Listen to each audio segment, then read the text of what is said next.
Whether it's intentional or not, okay, the state of Maine has now become a battleground for protecting girls. There's both their sports and their spaces.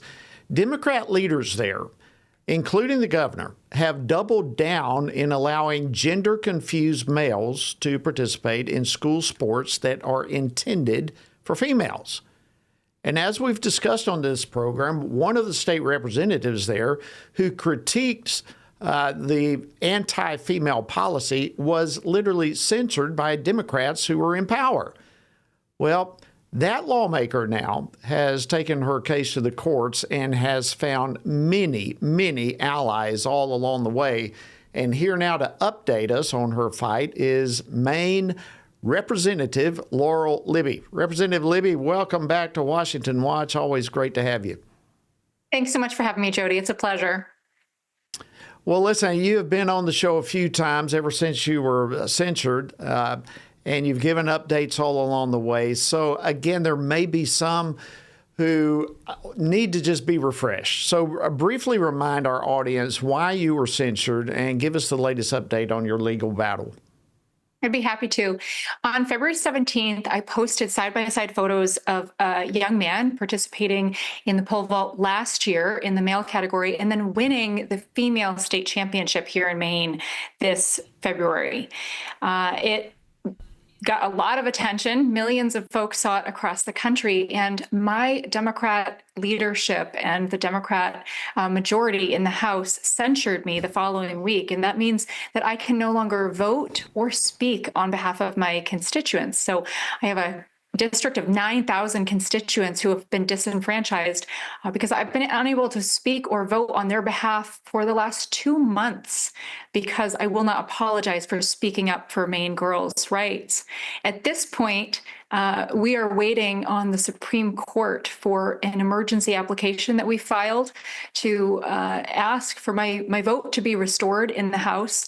And we also have an appeal pending before the First Circuit Court of Appeals to get my full rights back, the ability to fully represent my constituents using my voice and my vote.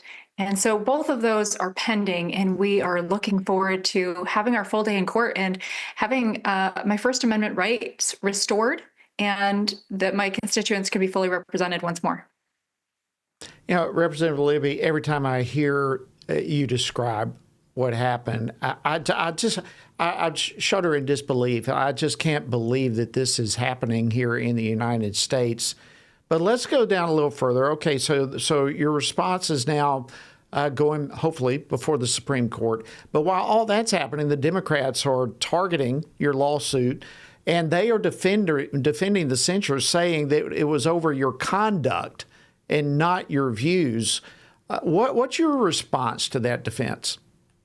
It's a red herring. It's really nonsense. They complained that the post had a photo of a minor, which it did, and that individual chose to participate in a public event. Think about how public a state championship is, and all of the photos that are taken and shared by the press, by social media. The photos that I shared were public photos, and the real problem the Democrats have is that this highlighted an ongoing issue in Maine, the fact that Maine women and girls are being discriminated against, and they didn't like that coming to light. This was a censure done in political retaliation, and it has huge ramifications, not just in Maine, but across the country. If you think about a majority party being allowed to silence a member of the minority with a simple majority vote, that would be a very dangerous precedent to set, and that's why we have to fight this. And we all say thank you 1,000 times over for fighting this. And joining alongside the fight, coming right alongside you, I mean, we now have 15 state attorneys generals who have signed an amicus brief to the Supreme Court asking them to grant your application.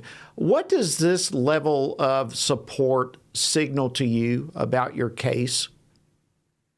First of all, I'm so thankful for the support shown by the filing of this amicus brief, but I think it highlights the very high stakes here and how critical it is that we we win at the end of the day and ensure that not just my First Amendment rights, it's a much bigger picture than that, but that the rights of every individual to speak freely, whether it's speech that we agree with or not, and not to be silenced because of it. I think those 15 attorneys general understand very clearly the danger if this is allowed to stand.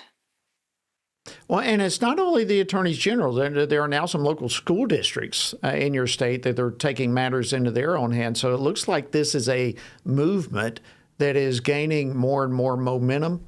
About a minute left. How do you respond to that?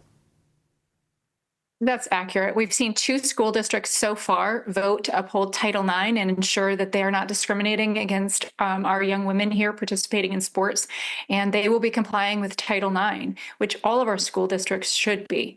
As folks know, Governor Mills here in Maine has gone way out on a limb and is prioritizing allowing biological males to participate in girls' sports. So I'm glad to see individual school districts standing up and saying that they will protect our young women.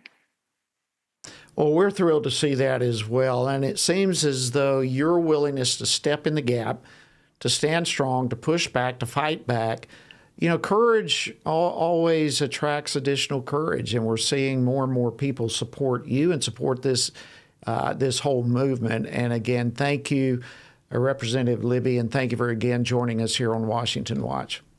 My pleasure. Thank you.